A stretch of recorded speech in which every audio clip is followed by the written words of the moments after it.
সকল প্রশংসা সে আল্লাহ পাকের, যিনি ক্ষমতার মালিক, যিনি ন্যায় বিচারক। তিনি বিচার করার সময় কারোর প্রতি কোনো জুলুম করেন না। সে মনিবের দরবারে শুকর করছি, আলহামদুলিল্লাহ আলহামদুলিল্লাহ। রব্বানা লাকাল হামদ হামদান কাসীরান طيبا مباركا فيه لا أوجد رد السلام বিশ্বের মানবতার মধ্যে দূর سيد المرسلين نبينا أشرف الأنبياء سيدنا جناب محمد رسول الله صلى الله عليه وسلم। এই পৃথিবীতে আল্লাহ মানুষকে পাঠিয়ে তাদের প্রতি যতগুলো হুকুম তিনি আরোপ করেছেন তার ভিতরে একটি হচ্ছে ন্যায় বিচার প্রতিষ্ঠা করা। এটা পরিবারে, এটি সমাজে, এটি রাষ্ট্রে যদি ন্যায় বিচার না থাকে তাহলে সামাজিক বন্ধন ছিন্ন ভিন্ন হয়ে যায়। আমি যদি আপনাদের প্রশ্ন করি যে পৃথিবীতে এমন একজন শাসকের নাম বলেন যিনি তার ছেলেকেও অন্যায়ের কারণে ক্ষমা করেন নাই, বলতে পারবেন ছেলেকে?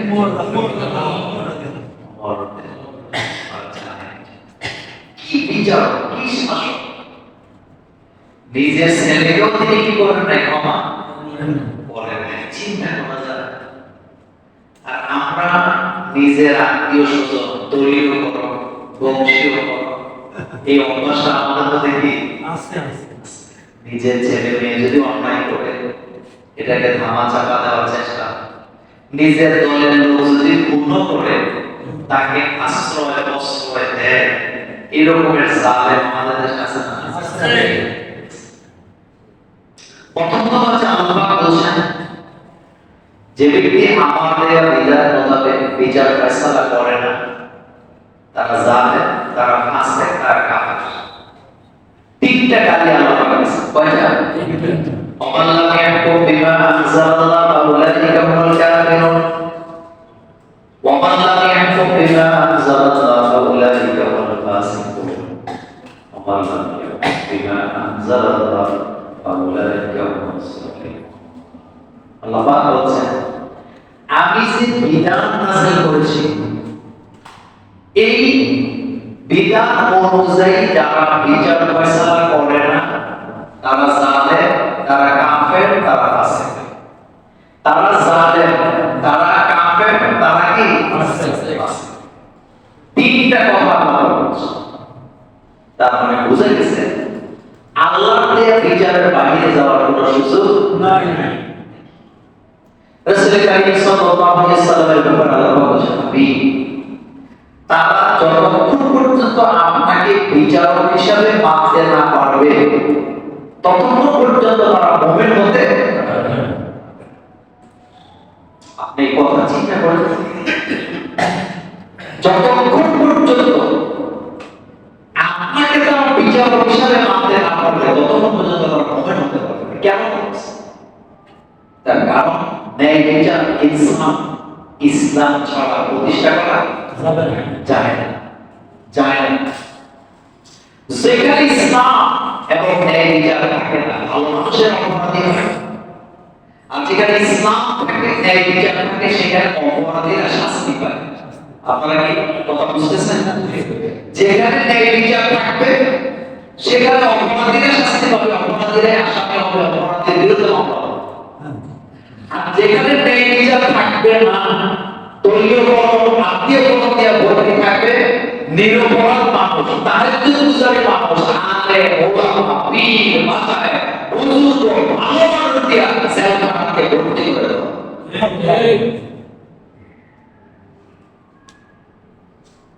ইমাম আযম আবু হানিফা রাহিমাহুল্লাহ তিনি কি খারাপ মানুষ ছিলেন না? কোটি কোটি অনুসারীরা, কিন্তু তিনি জেল খাটছেন। ইমাম বুখারী তিনি জেল খেটেছেন। পৃথিবীর ইতিহাসে যত বড় বড় মুহাদ্দিস আছে,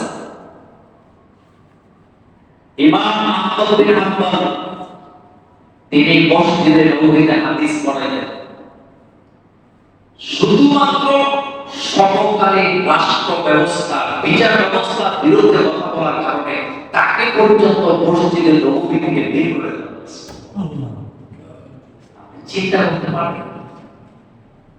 এই জন্য আপনি দেখবেন যেই সমাজে ন্যায় বিচার নাই, ভালো ভালো মানুষ আর যেখানে ন্যায় বিচার আছে, চোখ বাটপার জুলুমবাজ করা। এই জন্য রাসূল কারীম সাল্লাল্লাহু আলাইহি ওয়াসাল্লাম বলেছেন,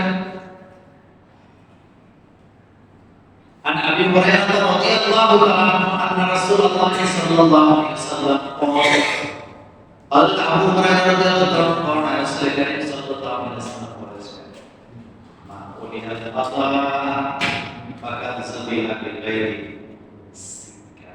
رسول الكريم صلى الله عليه وسلم বলেছেন যে ব্যক্তি বিচারকের পদে নিযুক্ত হলো সে যেন নিজেকে বিনা সুবিধে জবের কথা বুঝলেন না। রাসূল বললেন যে ব্যক্তি বিচারকের আসনে আদিষ্ট, মানে বিচারকের চেয়ারে বসবো, সে নিজে সুনি ছাড়া জবে করেছে। কত মারাত্মক কথা! মানে হচ্ছে বিচারের চেয়ারে বসে বিচারক যদি কারো চোখ রাঙ্গানিয়া দেরি করে বিচারের রায় দেয়, সে জাহান্নামে যাবে। আর সে যদি এই জায়গায় বসে ন্যায় বিচার করতে পারে, হাদিসে আসছে সে আল্লাহর ছায়া বিনা হিসাবে জান্নাতে যাবে। সুবহানাল্লাহ। এজন্য সরকারের মাথা পড়ে করতে সাবধান, বিচার আচার করতে সাবধান। আর বিচার আচার করতে মানুষ মাথা ঘিরু লাগে, সমাজে বিড়ি খাওয়াই না, গাঁজা খাওয়াই না, হেঁটে হেঁটে বিচারক বানায়। কোন আলেমকে আপনি বিচারকের পদে পাবেন না, অথচ আলেমদেরকে যদি বিচারকের পদে দেওয়া হয়, ইনসাফ কায়েম হবে। এই পৃথিবীর মুসলিম যত শাসক আছে, প্রত্যেক শাসকদের আলেমরা ছিল তাদের বিচারের জায়গায়, আলেমরা ছিল বিচারের কি এবং সমকালীন মানে ক্ষমতাসীন ব্যক্তির উপদেষ্টা হিসাবে কাজ করতো আলেমেরা। আর বর্তমানে যারা ক্ষমতা থাকে তাদের উপদেষ্টা বানানো হয় সুদ, বাটপা, লুটেরা, বিড়িরা। সুলতান সুলেমান শুনছেন? ইউরোপ সহ এশিয়া সহ অর্ধেকের চেয়ে বেশি পৃথিবীর শাসন। কিন্তু আপনি কি জানেন তার প্রধান উপদেষ্টা ছিল একজন আলেম, হাফেজ। আওরঙ্গজেবের নাম আপনারা শুনছেন? শুনছেন না? জি। তার আমলে জিনিসপত্রের দাম কম ছিল না বেশি ছিল? কম ছিল। এই পৃথিবীতে তখনকার সময় ভারতবর্ষের অর্থনীতি ছিল সবচেয়ে উপরে। ইউরোপ থেকে লোকেরা দলে দলে এখানে আসতো ব্যবসা করার জন্য, কিন্তু সে ছিল একজন কোরআনে হাফেজ, সে ছিল একজন বড় মাপের আলেম। সুতরাং বুঝা যায় আলেম আমাদেরকে দিয়ে যতক্ষণ পর্যন্ত আপনি চতুর্পাশটা সাজাতে না পারবেন, শান্তি কায়েম করা সম্ভব হবে না। কারণ তাদের কাছে আছে আল্লাহর দেয়া কিতাবের জ্ঞান ছাড়া ন্যায় বিচার করা যায় না। একটা কথা বলি, ন্যায় বিচার করতে হলে মাথার মধ্যে কিছু ডিউটি থাকা লাগে। আপনি জানেন না, কথা বললে অনেক সমস্যা। আমাদের দেশে যারা বিচার আচার করে, আপনি জায়গা দেখেন বিচারের সকল আইনের ব্যাপারে তাদের কোনো জ্ঞান নেই।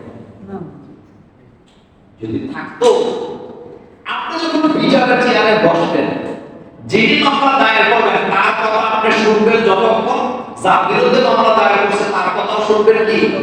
এটা আমাদের দেশে আসামির কোনো কথাই বলে দেওয়া, তুই তোর কোনো কথাই নেই, যা কথা বানাইয়া ঘুমাইয়া লিখে বলে মামলা চলতেছে 14 বছর যাবত আসামির কিছু জিগায় না, যে রায় দিবে রায় লিখে আইন না, এরপর আসামির তোমার কি কিছু বলার আছে? বিচার না তামাশা। আমি আপনাকে গ্যারান্টি দিচ্ছি, আমি লিখিত দিতে পারবো আপনাকে, আপনি যদি রাষ্ট্রের ন্যায় বিচার কায়েম করতে পারেন, একজন আসামি কাজ করে আপনি কখনো কোনো আলেমকে পাবেন না। কারণ আলেমরা দুর্নীতি করে না, আলেমরা বালুর মান দখল করে না, আলেমরা কারো প্রতিষ্ঠান দখল করে না, আলেমরা বিচার করতে যায় বাম হাতে কারোর কাছ থেকে টাকা পয়সাও খায় না, ঘুষও খায় না। আচ্ছা, আমি আপনাদের মসজিদে ইমামতি করি, আমার কি ঘুষ খাওয়ার কোনো রাস্তা আছে? আসতে কইছে কোন রাস্তা কি আছে? আপনাদের দেশে যত আলেম আছে, একজন আলেমের নাম বলুন কি ঘুষ খাওয়ার কোনো রাস্তা আছে? না। তো হ্যাঁ, আসামি হয় কেন? গত 17 বছর যাবত তাই দেখছি, হাজার হাজার আলেম ঘুষের বিরুদ্ধে মামলা খেলতে, এমনও আলেম আছে 64টা মামলা। তো অপরাধটা কি করছে সে? অপরাধটা কি করেছে? অপরাধ কিছুই করে না, জালেমের বিরুদ্ধে কতক্ষণ কারণে মামলা করেছে। অথচ বুখারীর হাদিসে রাসূল কারীম সাল্লাল্লাহু আলাইহি ওয়াসাল্লাম বলেছেন, তোমরা যত জিহাদ করো সর্বোত্তম এবং শ্রেষ্ঠ জিহাদ হলো সমকালীন জালেমের বিরুদ্ধে করো। আল্লাহ অন্যায়ের বিরুদ্ধে কি করা? বিচার করতে ঘিলু কেন লাগে বলছি দেখেন। এক মহিলা একজন পুরুষের বিরুদ্ধে কাজী দরবারে বিচারকের কাছে মামলা দায়ের করেছে। মামলাটা হলো আমাকে জোর করে সে দর্শন করেছে। তা মামলা শুনছে যে আসামি, বাদী বিবাদী দুইজনের কথা শুনছে। শোনার পরে বিচারক রায় দিয়েছে পুরুষের উপরে 5 দিরহাম জরিমানা করেছে। কত দিরহাম? 5। পুরুষটা বলতেছে, আসামি বলতেছে, কাজীকে বলতেছে, কাজী মানে বিচারক, কাজীটা আরবি শব্দ, এটা তো বুঝেন। বিচারককে বলতেছেন যে মহামান্য বিচারক, আমি এই অন্যায়টা করি নাই, কিন্তু আপনি যেহেতু রায় দিয়েছেন আমি মানতে কি বাধ্য, আমি 5 দিরহাম দিয়ে দিলাম, তবে আমার আইনানুগ সাক্ষী আছে, আমি এই কাজ করি, আমি মহিলাকে চিনি। তখন বিচারক বলেছিলেন, তুমি যদি অন্যায়টা করে না থাকো, আল্লাহ অবশ্যই তোমাকে উত্তম সাজা দিবে। কি দিবে? উত্তম সাজা। এখন বিচারপতি মহিলাকে বলতেছে, তুমি তো 5 দিরহাম পাইছো, তুমি জানো। মহিলা 5 দিরহাম নিয়ে খুশি মনে চলে যাচ্ছে। একটু দূরে যাওয়ার পরে বিচারপতি বলতেছে ওই আসামিকে, তুমি যে 5 দিরহাম দিছো, যাও যাইয়া রাস্তায় মহিলারা যেখানে পাবা ওখান থেকে 5 দিরহাম টাকা থেকে নিয়ে নিয়ে আসবে। পুরুষ লোকরা দৌড়াইয়া যায়, তার তো টাকা, সে তো অন্যায় করে নাই। মহিলাদের বলে দাস মানে তার থেকে কয় টাকা? 5 দিরহাম আনার জন্য আধা ঘন্টা চেষ্টা করছে। কথা বুঝতেছেন? কতক্ষণ? আধা ঘন্টা চেষ্টা করছে। 5 টাকা আনা তো দূরের কথা, মুখটাই বলতে পারে। এতে ফেরত এসে কয়, বিচারপতি টাকা গেছিল এটাই ভালো, এখন তো এনার্জিও গেছে। কয় কেন? আধা ঘন্টা চেষ্টা করছে, কিন্তু মহিলা থেকে টাকা আনবো তো দূরের কথা, টাকা হাতে মুখটাই বলতে পারে। বিচারপতি এবার পুলিশ পাঠাইছে, যা ওরে বলে নিয়ে। এখন মহিলাকে ধরে এনে বলতেছে, তুমি 10 দিরহাম জরিমানা দিবে। কত? মহিলা বলতেছে 10 দিরহাম। কাজী সাহেবের কি রায় দিলেন? জরিমানা দিলেন 5, এখন আবার 10 কেন? বিচারক তখন বলতেছে, তুমি বলো যে পুরুষ তোমার হাতের মুখ থেকে 5 দিরহাম আনতে পারে না, সেই পুরুষটা তোমার কাপড় চোপড় খুইলা তোমার সাথে খারাপ কাজ করছে, এটা শয়তানের বিষয়। আল্লাহ যে আলেমদেরকে মন্ত্রী বানাইলে 2 টাকার দুর্নীতির মামলা করা যায় না, 14 বছর চেষ্টা করে, ওই আলেমরা নারী দর্শন করছে, এটা শয়তানের বিষয়। আর এটা বুঝার জন্য বিচারকের ভিড় থাকা লাগবে। কথা বুঝাইতে পারি না? কি থাকা লাগবে? ভিড় থাকা লাগবে। আচ্ছা, হেকায়তের যদি একটা কিতাব আমরা পড়েছিলাম আরবি, ওখানে ফার্সিতে, তো ওখানে একটা গল্প ছিল, এটা আপনারা বাংলায় বোধহয় গল্পটা পড়ছিলেন। 2 মহিলা এক বাচ্চা নিয়ে ঝগড়া লাগছে। কয় মহিলা? 2 মহিলা, বাচ্চার উপরে একটা দাবিদার, এই মহিলাকে এটা আমার সন্তান, ওই মহিলাকে আমার সন্তান। এখন দুইটারে দুই দিকে দাঁড়া করতেছে, দুইটাই কসম কাটতেছে, বলতেছে আমার বাচ্চা, আমার বাচ্চা। বিচারক তো বিপদে পড়ছে, কিন্তু ঘিলু আছে। কি আছে? বুঝেন তো কথা? রেট আছে। বিচারক বলতেছে, জমালকে ডেকে এনে একটা কাজ করো, দুইজনের দাবিদার, আমরা তো আর জানি না বাচ্চা কাজ, বাচ্চাকে কেটে 2 টুকরা করে 2 ভাগ দুইজনকে দিয়েছে। এখন যেই মহিলার বাচ্চা না, সে বলতেছে আমি রাজি আছি, কিন্তু যার বাচ্চা, সে বলতেছে কাজী সাহেব বাচ্চা হত্যা এটা উড়ে দিয়ে দেবে। কথা বুঝছেন নাই? কি বুঝছেন? হ্যাঁ, তার সঠিক কথা। হ্যাঁ। এখন কাজী সাহেব বলতেছে যে বলেছে বাচ্চা কাটার কি নেই দরকার নাই। দরকার নাই, আমার বাচ্চা লাগবে না, উড়ে দিয়ে দেন। আসল মা বলতো সে, কারণ আসল মা কখনো বাচ্চার গায়ে আসল লাগতে দেয় না। আচ্ছা, আরেকটা কথা বলে আমি এই কথাটা চেঞ্জ করবো। বিচারক কেমন হওয়া লাগে? মাথা থাকা লাগে। কি থাকা লাগে? মাথা থাকা লাগে। দলীয় কোন ব্যক্তির পা চাটলে, কোন দলের পা চাটলে এবং দলীয় পরিচয়ে বিচারক হলে কখনো ন্যায় বিচার করা যায় না। একজন পুরুষ তার স্ত্রীর বিরুদ্ধে বিচারকের কাছে বিচার দিছে। বিচারটা কি? আমার স্ত্রী পরকীয়া করে, আমি যখন বাসায় থাকি না, সে অন্য পুরুষকে ঘরে নিয়ে আসে। মহিলাকে জিজ্ঞেস করছে তুমি কি কাজ করো? না, আমি জীবনে এই কাজ করি না। আর কসম কাটার বেলায় মহিলা হারামও খাইবে, হারামও দেরি না, হারামও বুঝিব। বলে কি বলে না? বিচারক কথাবার্তা শুনে শুনে বেচারি এমন ভাবে মাথায় বোনায় কথা বলছে, আমি এই কাজ করি না, আমার স্বামী আমার বিরুদ্ধে অপবাদ দিচ্ছে। বিচারপতি বলতেছেন তুমি যে অত নিরপরাধ, তোমাকে ছেড়ে দেওয়া হবে আজকে। বিচারপতি পকেট থেকে একটা আতরের সীসা বের করছে। কি আতর? তো সাধারণ আতর না, তো বিচারকের আতর। মহিলাকে দিয়ে বলতেছে তোমার স্বামী তোমার বিরুদ্ধে অপবাদ দিচ্ছে, তুমি পরকীয়া করো না, যেহেতু পরকীয়া করো না, এই ধরো আতরের সীসাটা নিয়ে যাও, এটা আমি তোমাকে দিলাম, তবে খবরদার এই আতর তুমি কাউকে দিও না। কথা কি বুঝতেছেন? মহিলা খুব খুশি মনে স্বামীকে গালাগালি করতে করতে বাড়ি চলে গেছে। মনে মনে বলতেছে তুমি স্বামী আমার আটকাবা, কারণ উল্টা আমি পুরস্কার পাইছি। আসলে পুরস্কার পায় না, এটা কি 30 টাকা পাইছি। বাড়িতে নিয়ে এত দামি আতর লাগায় আছে কি গ্রাম। স্বামী যখন চলে গেছে, আবার ওই জানলে গোষ্ঠী নষ্টি করে সে তো আসছে। আসার পরে মহিলা খুব বুক ফুলায় বলতেছে তুমি হলে আমার জানের জান পরাণের পরাণ। এই বাক্যটা আমি ওই জায়গা থেকেই বলতেছি, এটা আমার মাথার নয়, এই কথাটা ওখানে আছে ঘটনার ভিতরে। মহিলা বলতেছে তুমি হলে আমার জানের জান পরাণের পরাণ। বিচারপতি বলছে এই আতর যেন কাউকে না লাগাই, তোমার না লাগাই আমি পারি। আতর হাতে লাগাইয়া মহিলা ওই পুরুষের গালে, দাড়িতে, চুলে, জামা সব জায়গায় লাগাইয়া যখন দিছেন, বিচারপতি ওদিক থেকে গোয়েন্দা বিভাগের লোকদেরকে বলে রাখছেন এই আতরের গ্রাম যে পুরুষের গায়ে পাওয়া যাবে সে বিচারপতি কারে কয়? বিচারপতি কাকে বলে? দেখছেন না কয়দিন আগে এক বিচারপতি কালো বাণী। কি মানে? আপনারা আসেন এই দরকার কালো মানিকরা দেশে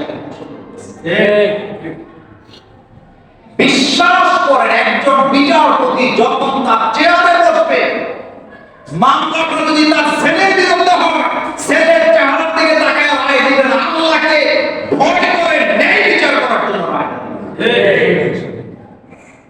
একজন সাক্ষী যখন কাজ করায় সাক্ষী দিতে যায়, আল্লাহ কোরআনে বলছে তুমি যদি সাক্ষী দিতে যায়, দেখো তুমি সাক্ষী দিতে আসছো তোমার ছেলের বিরুদ্ধে, তোমার মেয়ের বিরুদ্ধে, তোমার ভাইয়ের বিরুদ্ধে, বোনের বিরুদ্ধে, চাচার বিরুদ্ধে, রক্তের সম্পর্ক কোনো ব্যক্তির বিরুদ্ধে সাক্ষী যদি দিতে যাও, খবরদার রক্তের সম্পর্কের দিকে তাকাবা না, আকাশের দিকে তাকাইয়া সত্য সাক্ষী দিয়ে সেটা দিতে হবে।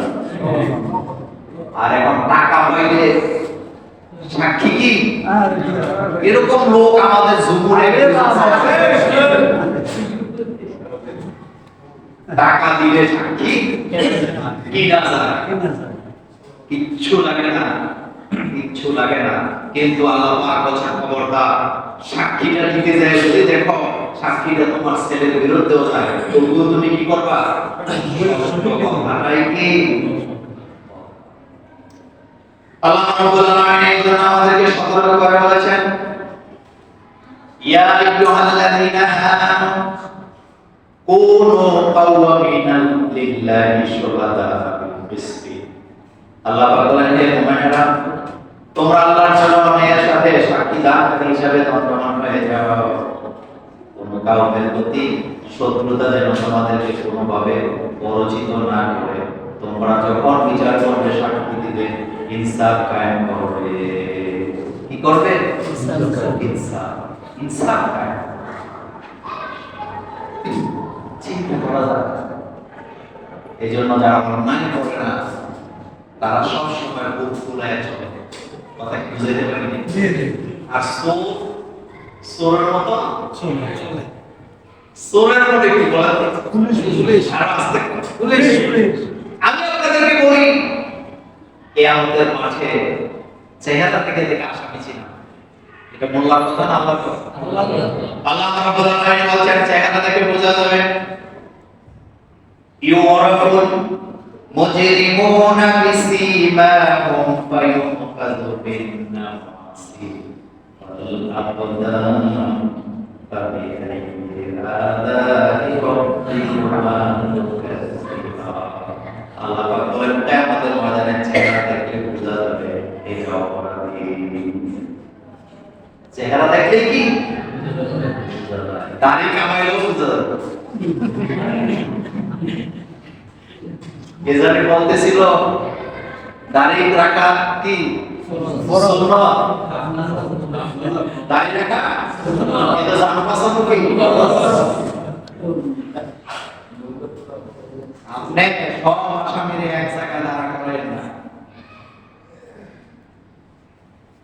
আপনি নিরপরাধ মানুষকে যদি আসামি বানান, আপনি দেখবেন ভাগ্যও যাবে না, হাসতে হাসতে পাশের মঞ্চে চলে যাবে।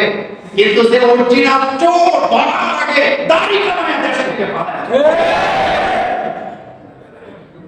আপনি বুঝেন না এখনো কিছু? আপনার ব্রেনে ঢুকে রাখে। আমি কোনো অন্যায় করি না, আমার ঢুকাবে কোনো দরকার আছে না। আপনি মারলে কি, আমার গুলি করলে কি, বাঁশি দিলে কি, আমি অন্যায় করি না, আমি মাথা মতো করবো না।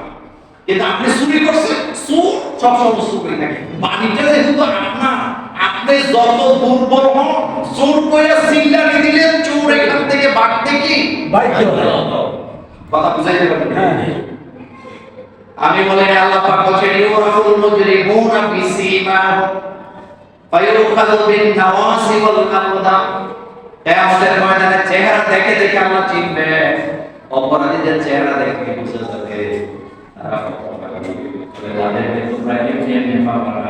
আল্লাহ পাক বললেন প্রত্যেক অপরাধীকে আমি কিয়ামতের ময়দানে জাহান্নামে পড়ায় দেব।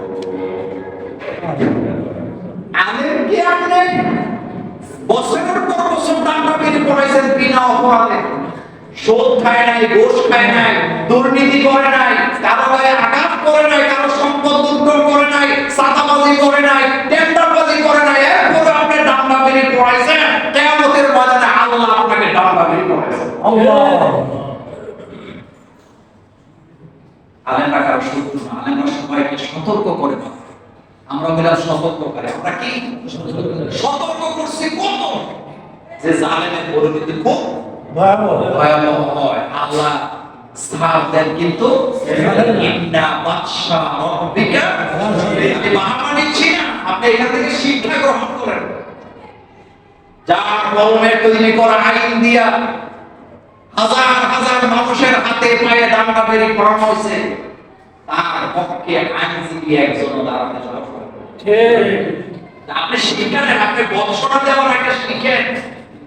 আল্লাহ পাক বলছে কি করো, তুমি শিক্ষা গ্রহণ করো। এইগুলি তুমি পড়ো না, তুমি অপরাধীদেরকে দেখে দেখে শিক্ষা গ্রহণ করো।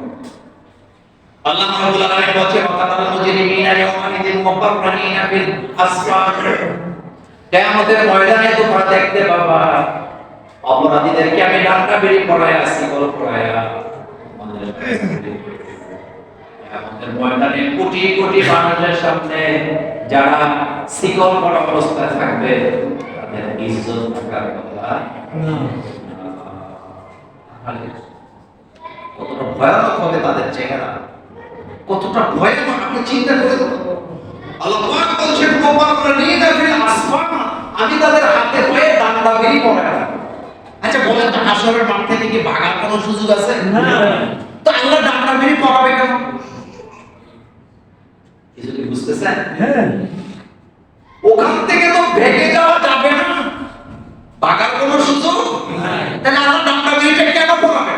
এটা সাক্ষী যাবে।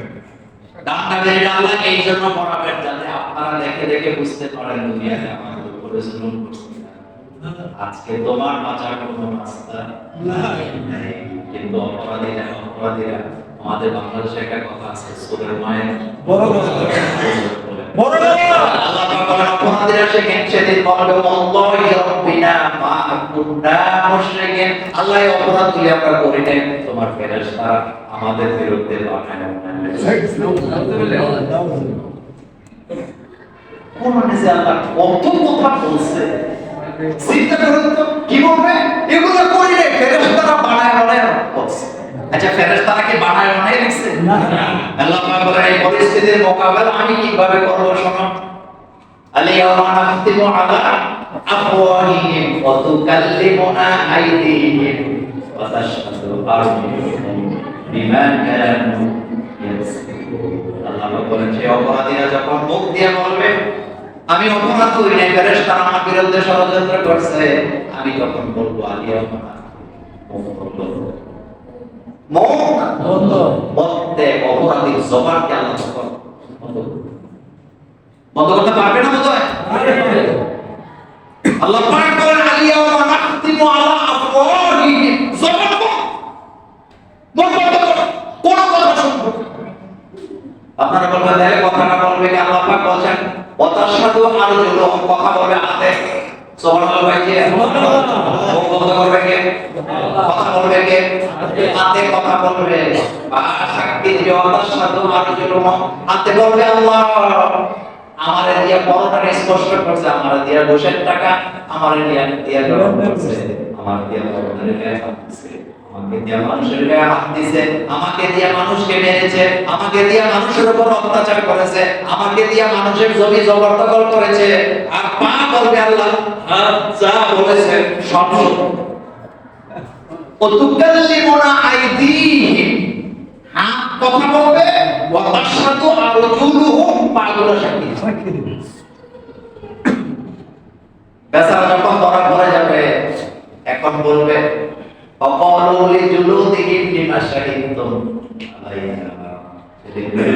বলবে হাতকে বলবে, পাকে বলবে, চামড়াকে বলবে কেন আমার বিরুদ্ধে সাক্ষী দিলি? লিমা শাহিদতুম, লিমা শাহিদতুম আলাইনা, কেন আমাদের বিরুদ্ধে সাক্ষী দিলি? অথচ করে সতেজ রাখার জন্য ভিটামিন ডি খাইছিলাম, দামি দামি সাবান ব্যবহার করেছিলাম, টাওয়াল ব্যবহার করেছিলাম, কেন আমার বিরুদ্ধে সাক্ষী দিলি?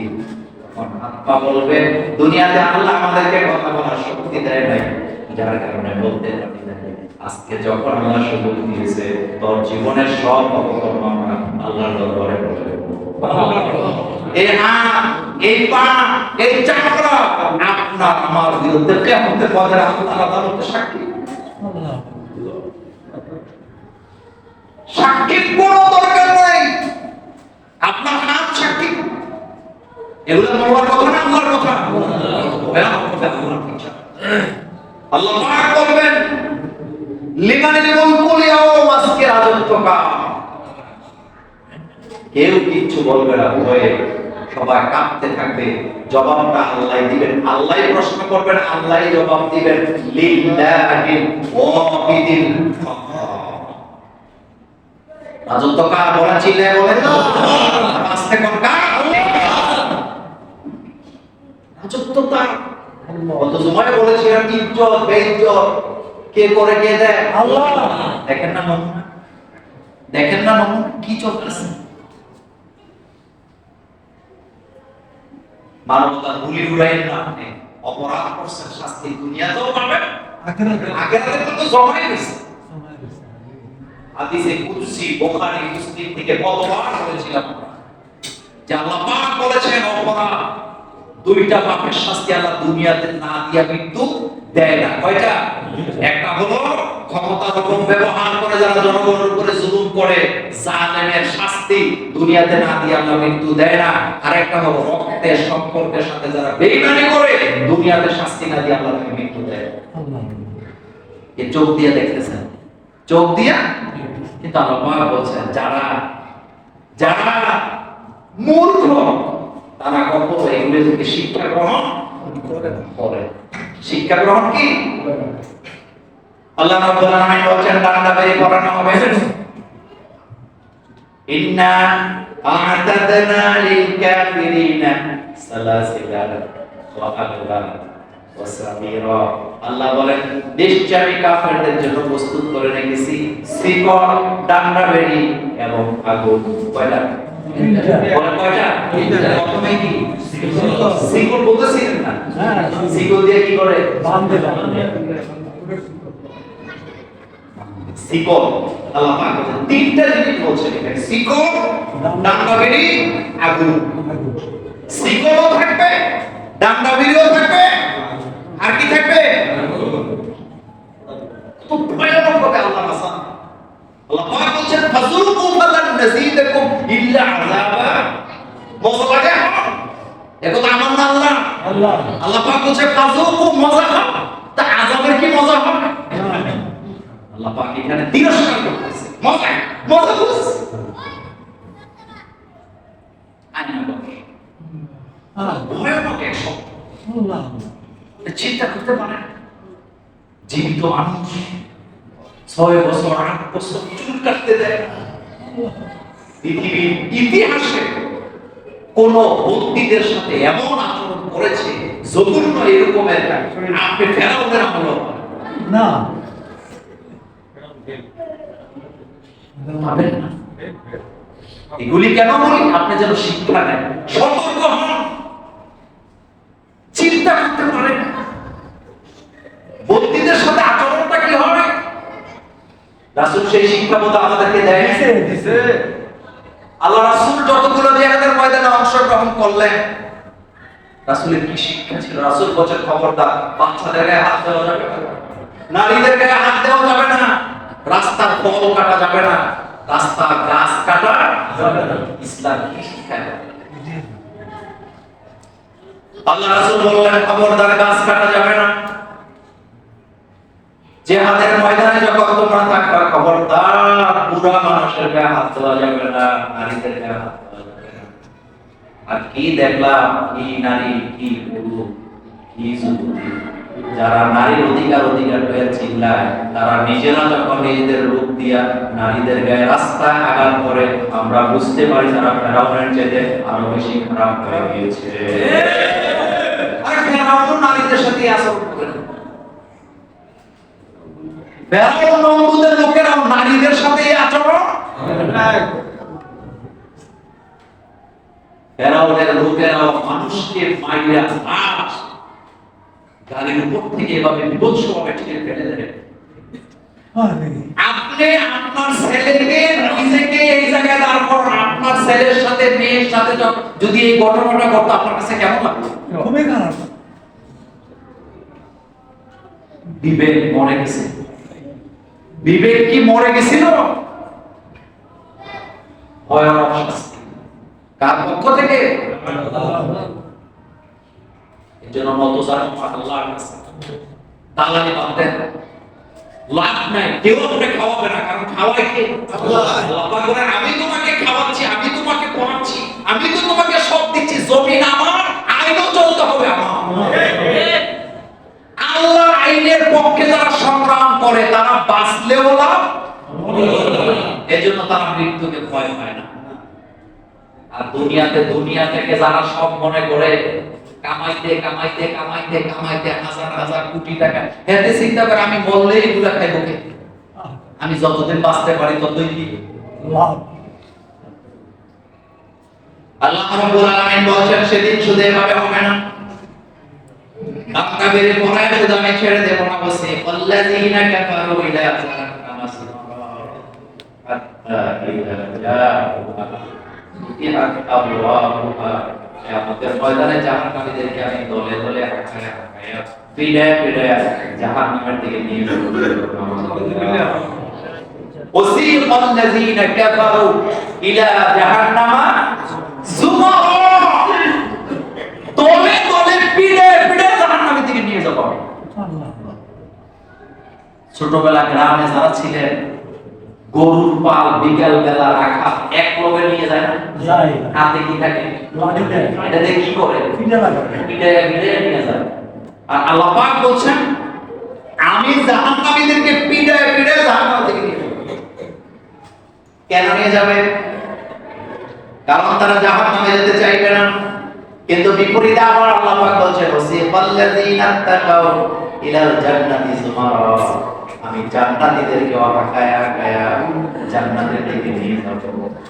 মানে কি সল্লা কাছে জি এখানে বললেন আমি জাহান্নামীদেরকে আগায়া আগায়া জাহান্নামে নিয়ে যাব। আবার আরেক আয়াতে বললেন আমি জান্নাতীদেরকে আগায়া আগায়া জান্নাতের দিকে নিয়ে যাব। আপনি বলবেন মোল্লা ভাই দুইটাই তো আগানোর পার্থক্য আছে না?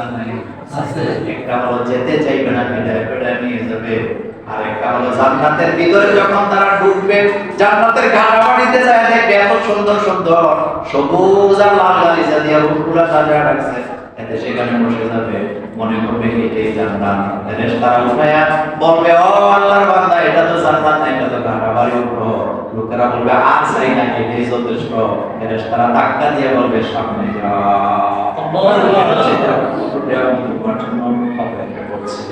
কি করবেন দুনিয়া দিয়া? দুনিয়া ছাড়েন, দুনিয়া ছাড়েন, ততটুকু নিবেন যতটুকু প্রয়োজন, যতটুকু বেশি কোনো দরকার কি নাই। বেশি যদি চান ইজ্জত নিয়ে মরতে পারবেন না। আমি ব্যক্তিগতভাবে কারো দালালি টালালি করি না, এটা আমার অভ্যাসে নাই, কিন্তু আমি যা দেখি তাই বলি। গতকালকে আমি একটা ব্যক্তির একটা ভিডিও দেখে আমি আশ্চর্য হয়েছি। ওই ব্যক্তিকে নিয়ে উনি আমার উস্তাদ না, সে আমার আদর্শ না, কিন্তু তার কথাটা আমার ভালো লাগছে। তিনি বলতেছিলেন যে আমার ট্রাউজার হলো 3টা। কথা বলে না যুবক? কয়টা? 3টা। ঢাকা ভার্সিটির একজন শিক্ষকের ট্রাউজার মাত্র 3টা। আপনি চিন্তা করতে পারেন? তিনি কি বললেন? এই 3টা ট্রাউজারের মধ্যে একটা অবস্থা খুবই খারাপ, বাকি যেটা আছে এক ট্রাউজার 10 দিনের মধ্যে পড়ছি 7 বার। আল্লাহ কয়বার? আর এমন অফিসার আছে আমাদের আবুল কাকু, একটা কয়বার? আপনার চুপ করে আছেন কেন?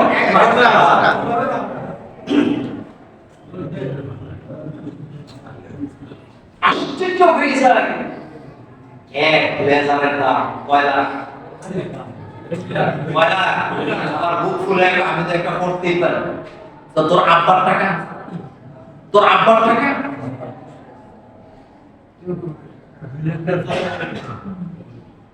একে ঘড়ির দাম কত? ঘড়ি কইরা মরতে পারবেন না, কারণ হারাম টাকা। কি টাকা? আল্লাহ লাঞ্ছিত অপমানিত করে দুনিয়া থেকে বিদায় করছে। আপনি যে বাড়িতে ঘুমান, হারাম টাকা দিয়ে যদি বাড়িটা করে থাকে ঘুমাইতে পারবেন, কিন্তু মনে তৃপ্তি নাই, কারণ আপনার মাথায় আছে এটা হারাম টাকা দিয়ে করছেন।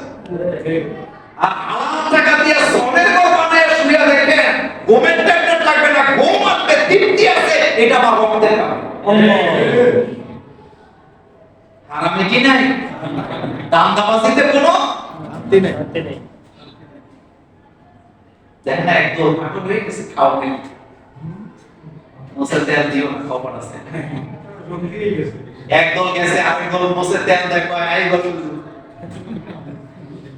এত সোজা না, কপালে দুর্গতি কি আছে? মানুষ ল্যাংটা করে আছে, কারণ মানুষের পিঠ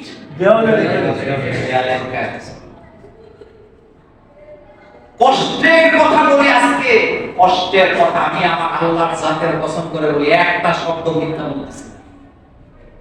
ফোন আসছে, ইস্টার্ন প্লাজায় বসে আছি, 50,000 টাকা নিয়ে 10 মিনিটের মধ্যে আসে, তাহলে আপনাকে অ্যারেস্ট করা হবে। আমার মোবাইলে কত হাজার? 50,000। এতে মনে হয় যেন তার আব্বাই মনে টেনে আছে। কেন? লিস্ট হয়ে গেছে, ধরা হবে, টাকা না দিলে নাম কাটা হবে। আমাকে ফোন করছে, আমাকে, আমি আমার আল্লাহকে সাক্ষী রেখে বলতেছি। কিন্তু এত সোজা না, নাকি কোনো চোখ বারবার টাকা জীবনে কাউকে একটা থাপ্পড়ও দেই নেই এই হাত দিয়ে, কারো একটা গালিও দেই নেই, কাউকে এই জীবনে। আমার মনে করেন আপনি আমার গ্রামে যান, যে গ্রামে আমার জন্ম, কেউ আপনার কথা বিশ্বাস করবে না, আমি কাউকে একটা গালিও দিই না। আল্লাহ 50,000 টাকা নিয়ে আইতে হবে, তাও সময় কত? মাত্র 10 মিনিট। মনে করছেন মোল্লা আজম সেদিন ভয় পাইছিল? বলছি 1 টাকাও দেব না। বলতেছে আপনার লিস্টে নাম 17 নম্বরে। আমি তো 17 টাকার প্রয়োজনে একই আনো, 50 পয়সাও দেব না। কান্দির পাড়ের মোর্চায় আমি মোল্লা নাজিমকে দাঁড়া করায় যদি গুলি করা হয়, আল্লাহর কসম 1 টাকাও দেব না। কারণ অন্যায়ের কাছে, বেদিনের কাছে, জালেমের কাছে মাথা নত করার প্রশ্নই আসে না। শিয়ালের মতো 1000 বছর বাঁচতে চাই না, সিংহের মতো 1 ঘন্টা।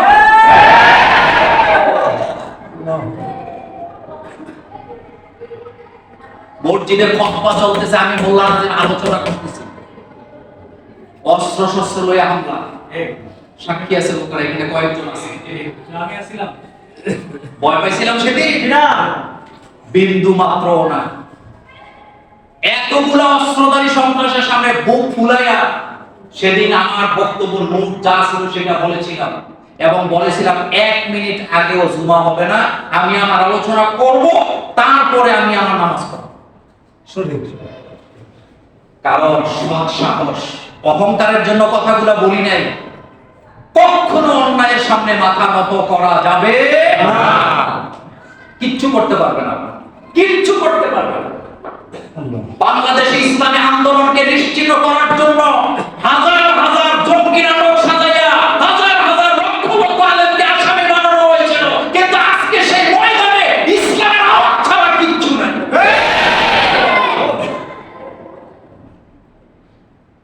কি বুঝলেন? অন্যায় কোনদিন চিরস্থায়ী কিয়ামতের ময়দানে ধরবে কে? আল্লাহ। আল্লাহ পাক ধরবে। চোর নই, ডাকাত নই, আমি কেন ভয় পাবো? মুরব্বীদের একটা কথা আছে, পাপ নাই তো শরীরে জমে। এক চোরের মতো পান আছে। তো পাওয়ারফুল ব্যক্তি যে হাতের কলম দিয়ে হাজার হাজার অবৈধ আইন করে নিরপরাধ মানুষকে শেষ করে দেওয়া হয়েছে, তার পক্ষে একজন আইনজীবী নাই। হ্যাঁ আল্লাহ আপনি অপরাধ করেন নাই, নৌকা দিয়ে রাতের বেলা ভাগতে হবে কেন আপনাকে? আপনি বীরের মতো দাঁড়ায় থাকেন যে আমি কোনো অন্যায় করি নাই, কিন্তু না, আপনি জানেন আপনার পা থেকে মাথা পর্যন্ত আপনার জানা আছে আমি অপরাধ করেছি, আমি নিরপরাধ মানুষের গলায় ফাঁসির জঙ্গি চড়াইছি। আপনি জানেন, এই জন্য আপনি থাকেন। কত হুমকি, কত ধুমকি, কত কিছু, কি লাভ? কি লাভ? কথাগুলো শুধু সতর্ক হওয়ার জন্য বলছি। অত্যাচার, অবিচার, জুলুম, আল্লাহ এটা সহ্য করে না। কত মানুষের চোখের পানি, মাজলুমের বদদুয়া, লা ইউহিব্বুল্লাহুল জাহরা বিস-সুই মিনাল কাওলি ইল্লা মা যুলিম। মাজলুমের বদদুয়া, আল্লাহর মধ্যে কোনো পর্দা নাই। আল্লাহ এটা সরাসরি চলে যায়। এটা কি সরাসরি আমার কলেজের ভাইরা সেটাই বলতেছিলাম। কিয়ামতের ময়দানে আল্লাহ রাব্বুল আলামিন হাকায়া হাকায়া জান্নাতীদেরকেও নিয়ে যাবে, জাহান্নামীদেরকেও নিয়ে যাবে। আল্লাহ পাক বলেন সকল গোপন আমল আমি সেদিন প্রকাশ করে দিব, আদালত থেকে বাঁচার ব্যবস্থা নাই। সেদিন তারা বলবে রব্বানা আবসারনা ওয়া সামি'না ফারজি'না না'মাল সালিহান। আল্লাহ আরেকবার দুনিয়াতে পাঠাও। কথা বুঝতেছেন? কি বলতেছে?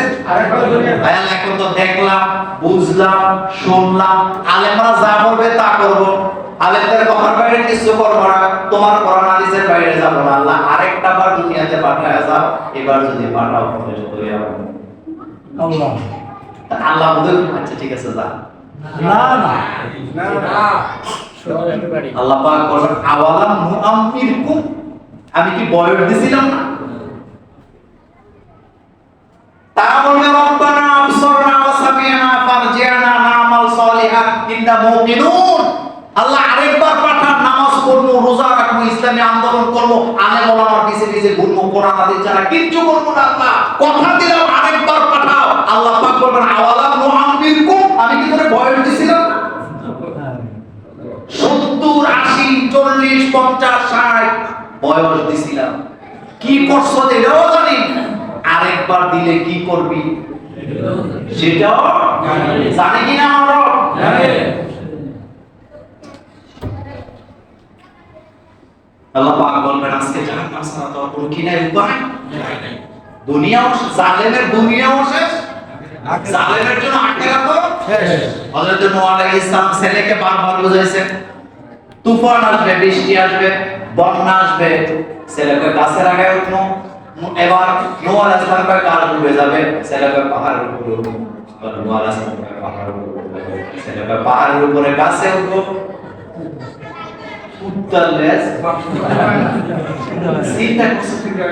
তাতে গাছ উঠবো তো গাছ ডুবে যাবে, পাহাড় উঠবো তো পাহাড় ডুবে যাবে, পাহাড়ের উপরে গাছ আছে। বুঝতে পারছে? হযরত মূসা আলাইহিস সালাম ফেরাউনকে কতভাবে বুঝাইছে, ফেরাউন কি বুঝছে না? আপনি জানেন না ফেরাউন 1 সেকেন্ড আগেও জানে না তার কত, কারণ সে জানলে কখনো সে নদীর মধ্যে না নামতো না। আপনি কি নদীতে নামলেন? ফেরাউনের লোকেরা যখন আসলো, হযরত মূসা আলাইহিস সালাম তার উম্মত নিয়ে সমুদ্রের কিনারে আসলেন। 3 দিকে ফেরাউনের বাহিনী অস্ত্র শস্ত্র হাতে আছে। পৃথিবীর ইতিহাস পড়ে দেখেন অস্ত্রধারীরা কখনো বিজয় লাভ করতে পারে নাই, লাঠি ওলাদেরকে বিজয় দিয়েছে। আল্লাহ ব্রিটিশের হাতে কি অস্ত্র, আর শহীদ তিতুমিরের হাতে কি লাঠি। বিজয়টা কার? লাঠি। মূসা আলাইহিস সালামের হাতে কি লাঠি, ফেরাউনের হাতে কি অস্ত্র, কিন্তু বিজয় কার? লাঠি। আপনি মিলে তারা বলতেছে ইন্না লামুদ্রিকুন, আমরা তো ধরা পড়ে গেছি, মূসা এখন যাব কোথায়? মূসা আলাইহিস সালাম বলে লা তাখাফ ইন্নাল্লাহ, লা তাখাফ ইন্নাল্লাহ মা'না, ভয় পাওয়ার কারণ আল্লাহ তো আমাদের সাথে আছে। মূসা আলাইহিস সালাম উম্মতরা বুঝে না কয়টা কি বলে।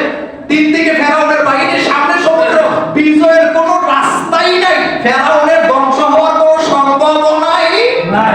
12টা বাজে এখনো কিছু বুঝি না। আল্লাহ কারেক্ট অপেক্ষা কর। মূসা আলাইহিস সালাম বলতেছে আল্লাহ বলতেছে টেনশনের কোনো কারণ নেই, আল্লাহ বললেন আঘাত করো। কোথায়?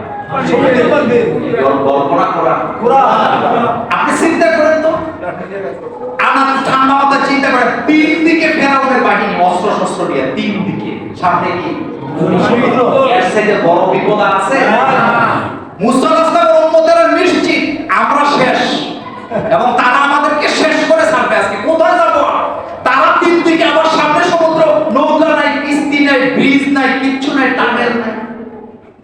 আর মূসা আলাইহিস সালামের ভিতরে বলতেছে লা তাখাফ, ভয় পাইও না, আল্লাহ লা ইন্নাল্লাহ মা'ানা, নিশ্চয়ই আল্লাহ আমাদের সাথে।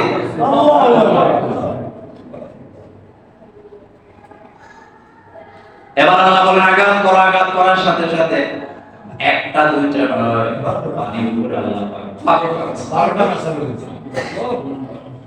চিন্তা করছেন কয়টা? 12টা রাস্তা, 12টা, 12 গোত্রের জন্য 12 রাস্তা অনায়াসে চলে। আশ্চর্য হয়ে গেছে, মূসা আলাইহিস সালাম উম্মত নিয়ে ওই পারে চলে গেছে। ফেরাউন আসছে লস্কর বাহিনী নিয়ে, আইসা দেখে টানেল তৈরি করে রাখছে। ফেরাউন মনে করছে এটা এতেই মনে করছে এটা আমার আব্বার রাস্তা। ফেরাউনের লোকেরা বলতেছে ফেরাউন এ তো তৈরি হয়েছে বনি ইসরায়েলের লোকদের জন্য, আমরা তো যেতে পারবো না। ফেরাউন বেশি কথা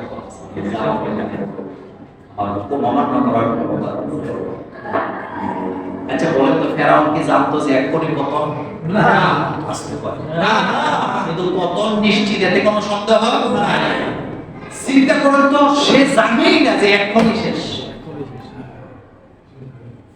সেনাবাহিনী নিয়ে উড়ান আছে, সমুদ্রের মাঝখানে যখন গেছে, আল্লাহ পাক বলেন রাস্তা বন্ধ।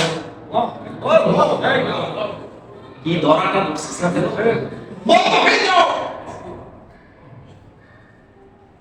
আপনি মনে করছেন জুলুমের কোনো শেষ হবে না, মনে করছেন না? হ্যাঁ কি মনে হয়েছে আপনার এখন? শেষ। ফেরাউন এখন মনে মনে ভাবে যে আমি যাবই পরে মুসার লোকদেরকে আমি ছাড়বই। আল্লাহ পাক বলছে রাস্তা বন্ধ হয়ে যাও, রাস্তা আছে না শেষ। এখন প্রথম ঢেউয়ে ফেরাউনের বাহিনী শেষ, ওয়াজাওয়াজনা বিবানি ইসরাঈল আল-বাহর ফাআতবাহুম ফিরআউন ওয়া জুনুদুহু বাগিয়ুন হাত্তা ইযা আদরাকা। যখন ঢেউয়ের মধ্যে আসছে প্রথম ঢেউ, ফেরাউনের লস্কর বাহিনী শেষ। এখন ফেরাউন একবার ডুবে একবার পাশে সালাক মানুষ আকাশের দিকে তাকায় বলতেছে আমান্তু ওয়াহিদে মুতাকাল্লিমের সিগা, সৈন্যবাহিনীর কথা মনে নাই সাসা আমান্তু ওয়াহিদে মুতাকাল্লিমের সিগা, আকাশের দিকে তাকায় বলতেছে আমান্তু আন্নাহু লা ইলাহা ইল্লাল্লাযী আমানাত বিহি বানু ইসরাঈল। আমিও তো ঈমান আনছি আল্লাহ, আমার সুবহানাল্লাহ। তুই এমন মুসলমান বিপদে বলে দাড়ি নাই। নাউজুবিল্লাহ। কি বুঝছেন? আরে ফেরাউন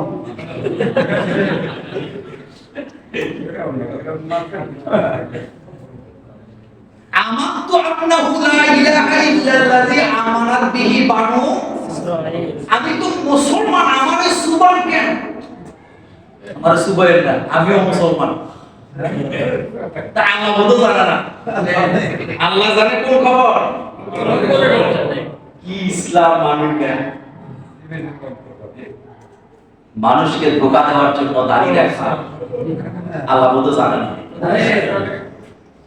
যারা দাঁড়িয়ে রেখা সুদ খায়, ঘুষ খায়, যারা দাঁড়িয়ে রেখা হজ কইরা সুদের ব্যবসা ছাড়তে পারে না, বুঝবেন এটা ধোঁকাবাজ।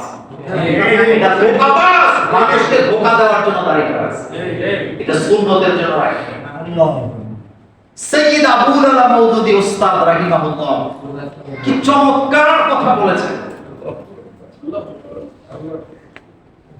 আরবের বড় বড় আলেমরা যাকে উস্তাদ বলে না, কি বলে? উস্তাদ আবুল আলা মওদুদী রাহিমাহুল্লাহ। তিনি বলেছিলেন দাড়ি যদি গালে গজায়, হৃদয়ে যদি না গজায়, এই দাড়ি টিকবে না, না টিকবে না। দাড়ি রাখছে এই জায়গায়, কিন্তু এই জায়গায় গজায় নাই, মানে কলিজায় উঠে নাই দাড়ি, দাড়ি টিকবে না, বিপদে পড়লে কামায় ফেলবে। আর দাড়িটা আগে হৃদয়ে গজাইছে, গালে পরে রাখছে, আযাবটা আইন কইরা দাড়ির বিরুদ্ধে অপপ্রচার করলো, দাড়ি থেকে যুবকদেরকে দূরে সরানো যায়। কারণ দাড়িটা সে রাখছে কার জন্য? আল্লাহর জন্য। মুমিন কখনো সুরত পাল্টায় না, মুমিন আসল জায়গায় থাকে। গরু চোর চিনেন আপনারা, দেখছেন? হ্যাঁ ছোটবেলা চোর বুঝতাম না, মনে করতাম চোর জিনিসটা। আমাদের গ্রামে গরু চোর ধরে এমন পিটার পিটাইছে, চোর শুনলে তো মানে আব্বারে জড়ায় ধরতাম, আম্মারে জড়ায় ধরতাম, কিন্তু বিশ্বাস বুঝতাম না চোর জিনিসটা। সকালবেলা ছেলেরা যাচ্ছে, চোর কিভাবে করে বাঁধা বাঁধা রাখছে, আব্বার হাত ধরে ভয়ে ভয়ে গেছে চোর দেখার জন্য। যাই ও মাইটাতে মানুষ, আব্বার গেলাম আব্বা চোর কই? আব্বা কই এটাই চোর। আমি কই দূর, এটা তো মানুষ। আব্বা কই মানুষই চোর। ধরবেন কে? আল্লাহ। অতি উৎসাহিত হইনি, আমি আপনাকে উৎসাহিত করার জন্য কথাগুলি বলি নাই, আমি শুধু আপনাকে সতর্ক করছি।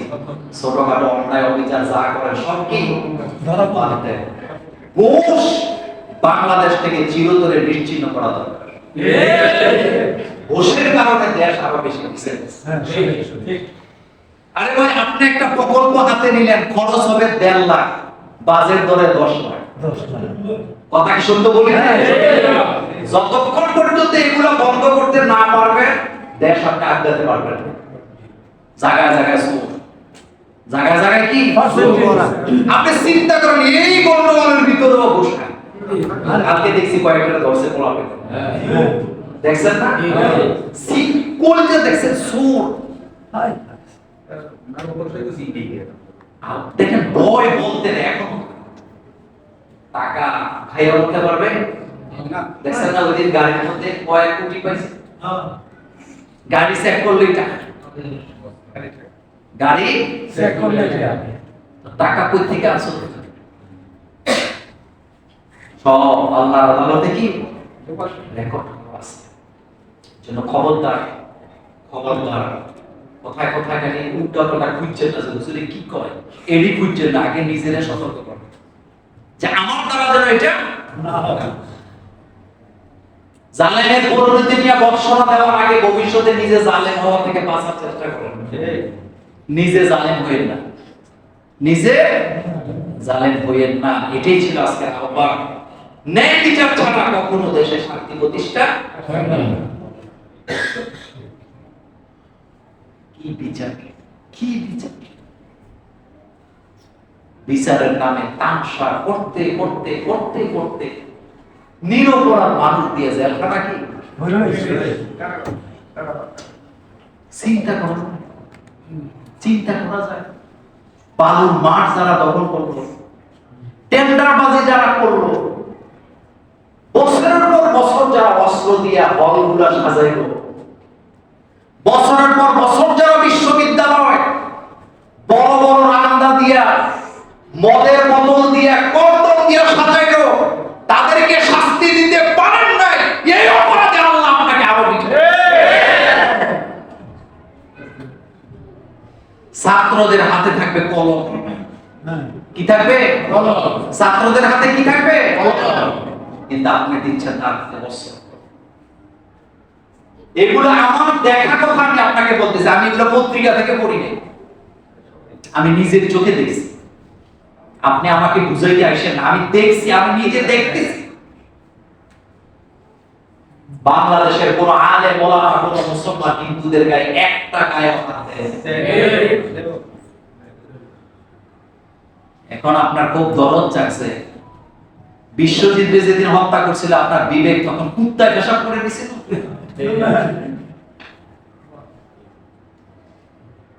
সারা পৃথিবীর বিবিসি, সিএনএন, সারা পৃথিবীর মিডিয়া সবাই প্রচার করে গেছে বাংলাদেশের আলেম ওলামারা, মাদ্রাসার ছাত্ররা, কলেজ ইউনিভার্সিটির ছেলেমেয়েরা মন্দির আর হিন্দুদের বাড়ি ভাড়া দিয়ে রাত না ঘুমায় তারা ভাড়া।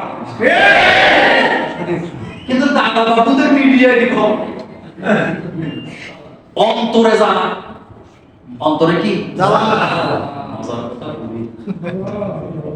হিন্দু ভদ্রলোক মারা গেছে, এটা বলে শেষ আজকের কথা।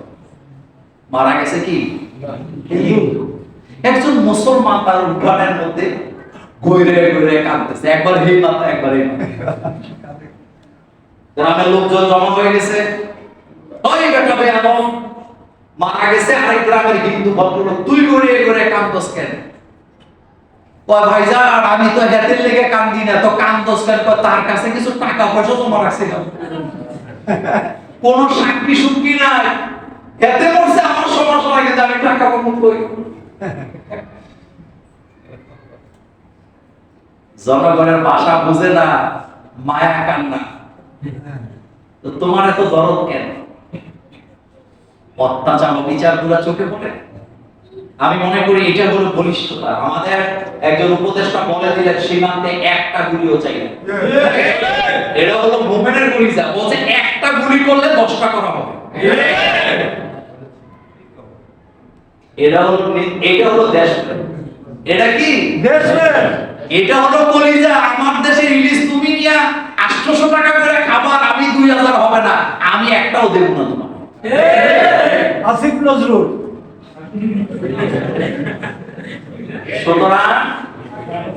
সুতরাং ন্যায়কে কি বলতে হবে, আর অন্যায়কে অন্যায়, যে কোনো পরিস্থিতিতে। আল্লাহ আমাদেরকে বুঝার তৌফিক দান করুন। আসসালামু আলাইকুম ওয়া রাহমাতুল্লাহি ওয়া বারাকাতুহু।